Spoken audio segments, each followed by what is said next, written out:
pa si ate yung ayaw mong patawad sa'yo kahit piso? Yan.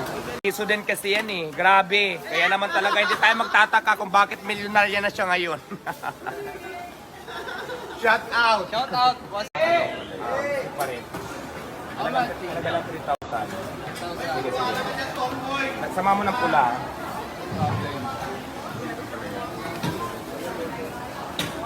Yan, kasi dito talaga.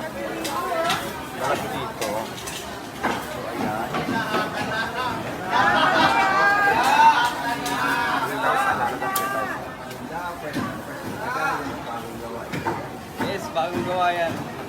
Paano na yan? Kaya pala. Yung mga bago ang gusto ko ha. Ay, gano'n lang po na. Bago lang ba yan?